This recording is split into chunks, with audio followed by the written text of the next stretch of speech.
नमस्कार, आप सभी का हमारे यूट्यूब चैनल एम्स24/7 पर स्वागत है। हम लोग मैथमेटिकल रीजनिंग इस समय स्टार्ट किए हैं और मैथमेटिकल रीजनिंग में हम लोग दो टाइप पढ़ चुके हैं, हाथ मिलाने की संख्या और ग्रीटिंग कार्ड की संख्या या बधाई पत्रों की संख्या। आज तीसरा टाइप पढ़ेंगे, सिरों तथा पैरों की संख्या। इसे सवाल है कि एक झुंड है और उस झुंड में कुछ कबूतर और कुछ खरगोश हैं। उस झुंड में क्या है, कुछ कबूतर हैं तथा कुछ खरगोश हैं। कुछ खरगोश हैं। यदि उनके सिरों की संख्या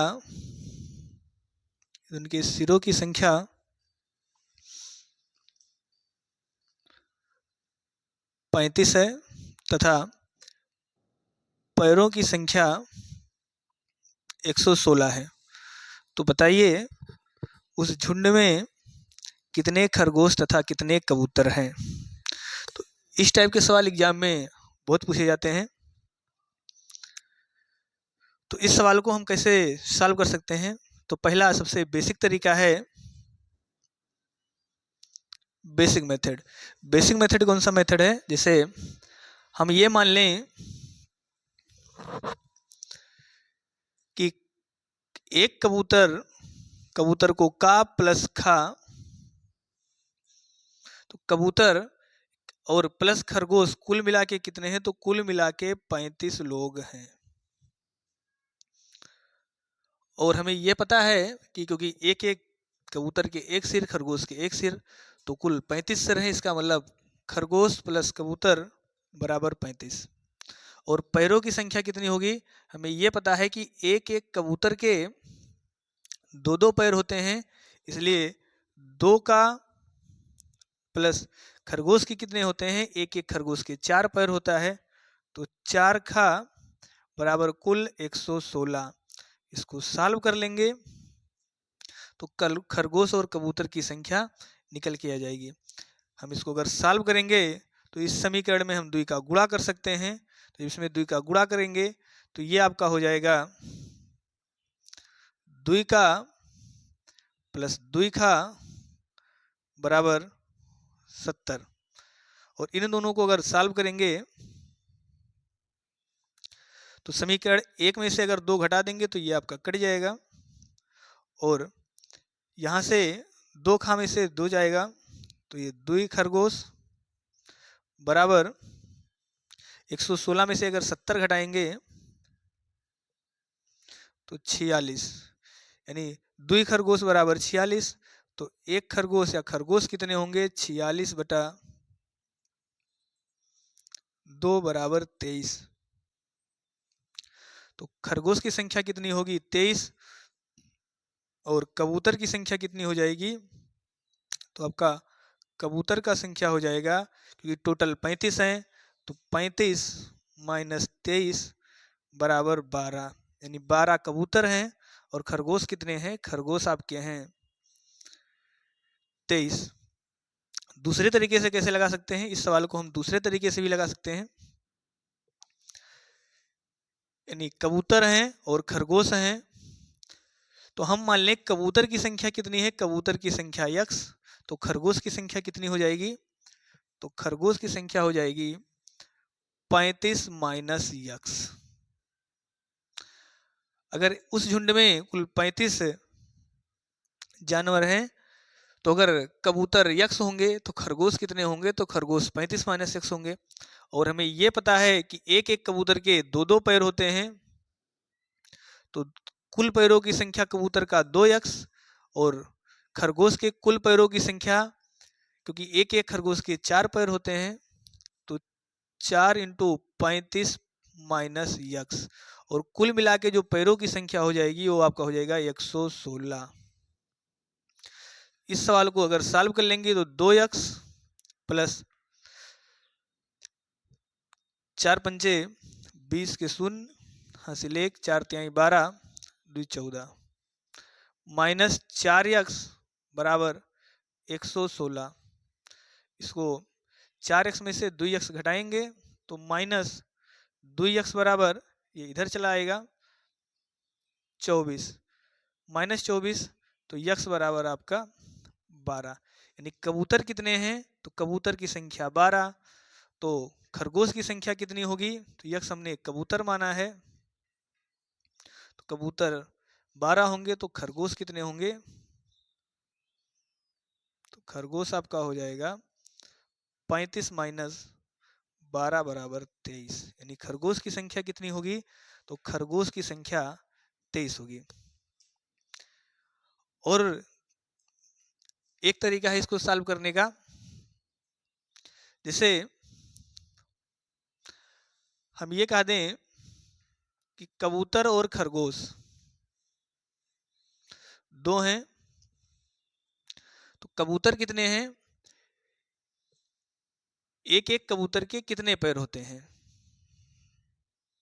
तो एक एक कबूतर के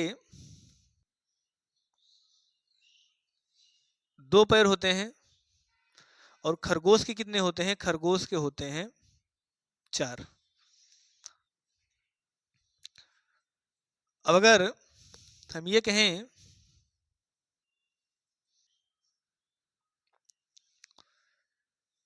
कि मान लीजिए आप एक कबूतर के 4 पैर हैं, तो अगर कबूतर के 4 पैर हैं और खरगोश के भी 4 पैर हैं,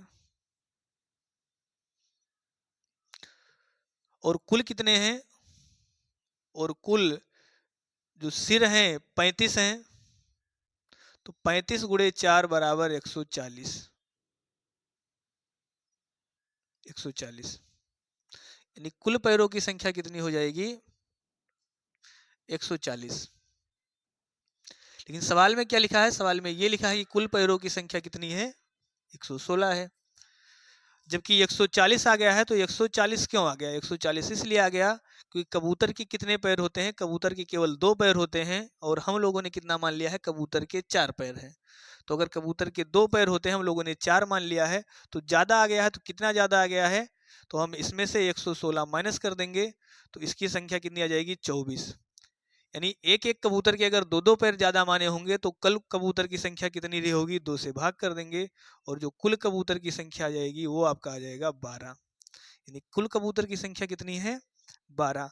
तो कुल कबूतर की संख्या अगर 12 है, तो हम खरगोश की संख्या 35 माइनस 12 बराबर 23।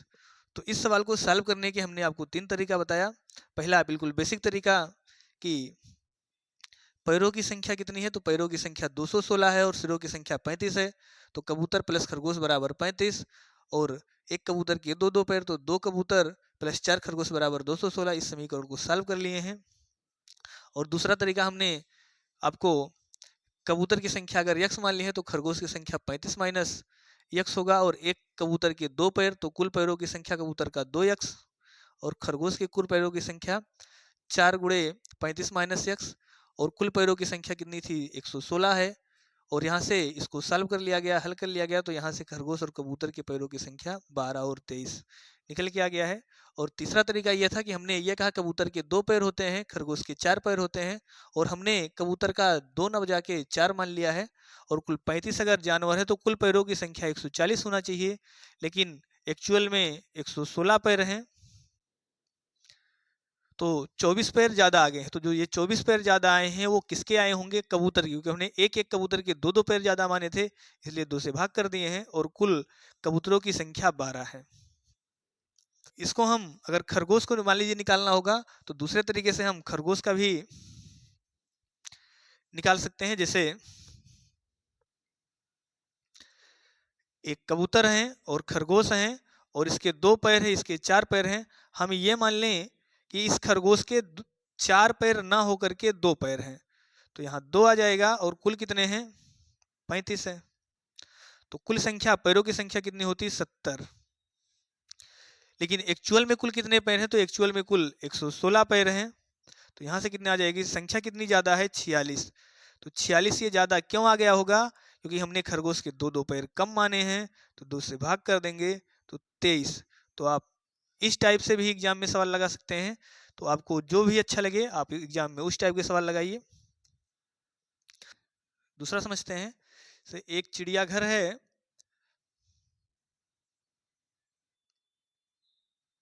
एक चिड़ियाघर में कुछ शेर हैं, कुछ शेर हैं और कुछ पंछी हैं। यदि इनके सिरों की संख्या 15 है तथा पैरों की संख्या 44 है। एक चिड़ियाघर में कुछ शेर और कुछ पंछी हैं। यदि उनके सिरों की संख्या 15 और पैरों की संख्या 44 है तो बताइए उस चिड़ियाघर में कितने शेर और कितने पंछी हैं। तो हम कैसे लगा सकते हैं? मान लीजिए शेर क्या है, शेर को हम कुछ शेर हैं और कुछ पंछी हैं। तो अगर हम शेर को मान लें यक्स तो पंछी कितने हो जाएंगे? 15 माइनस यक्स, क्योंकि एक शेर के एक सिर होगा और पंछी के भी एक सिर होगा। तो शेर का अगर यक्स होगा तो पंछी का कितना होगा? 15 माइनस यक्स। और पैरों की संख्या कितनी होगी? तो एक एक शेर के 4 पैर होते हैं, इसलिए पैरों की संख्या 4 यक्स। और पंछी के पैरों की संख्या कितनी हो जाएगी? एक पक्षी के 2 पैर होते हैं, इसलिए 2 गुणे 15 माइनस यक्स। और कुल पैरों की संख्या कितनी है? कुल पैरों की संख्या है 44। तो इसको सॉल्व कर लिया जाए तो यह आपका आ जाएगा 4 यक्स प्लस 15 दूना 30 माइनस 2 यक्स बराबर 44। और 4 यक्स में से 2 यक्स घटाएंगे तो 2 यक्स बराबर 30 इधर चला आएगा तो 14। तो यक्स बराबर 7। यानी शेरों की संख्या कितनी है? 7 है। तो अगर शेर 7 हैं तो पंछी की संख्या कितनी हो जाएगी? पंछी की संख्या हो जाएगी 15 माइनस 7 बराबर 8। तो आपका ये एक तरीका ये सवाल लगाने का। और दूसरा तरीका हमने ये बताया था कि अगर कुछ शेर हैं और कुछ पंछी हैं तो शेर के कितने पैर होते हैं? शेर के पैर होते हैं 4। और पंछी के कितने पैर होते हैं? पंछी के पैर होते हैं 2। अब मान लीजिए कि इस पंछी के 2 पैर नहीं हैं, 4 पैर हैं। यानी दोनों के कितने पैर हैं? 4 4 पैर हैं। और कुल कितने जानवर हैं? कुल जानवर हैं 15। तो कुल पैरों की संख्या कितनी हो जाएगी? 15 चौका 60। तो कुल पैरों की संख्या 60 होगा, लेकिन हैं कितने? टोटल है 44। तो होने चाहिए थे 44, हैं 60। इसका मतलब कितना ज़्यादा आ गया? तो 16 ज़्यादा आ गया। तो 16 ज़्यादा क्यों आया होगा? तो 16 ज़्यादा इसलिए आ गया है क्योंकि एक एक पंछी के 2 पैर हैं। एक एक पंछी के 2 पैर हैं और आपने एक पंछी के 4 पैर मान लिया है, इसलिए अगर 2 पैर ज़्यादा माने हैं तो 2 से भाग कर देंगे और पंछियों की संख्या कितनी आ जाएगी? 8। तो पंछी की संख्या अगर 8 होगी तो शेर की संख्या कितनी होगी? 15 माइनस 8 बराबर 7। तो यहाँ से भी सवाल लगा सकते हैं या यहाँ से भी लगा सकते हैं। जहाँ से आपको समझ में आए वहाँ से सवाल लगाइए।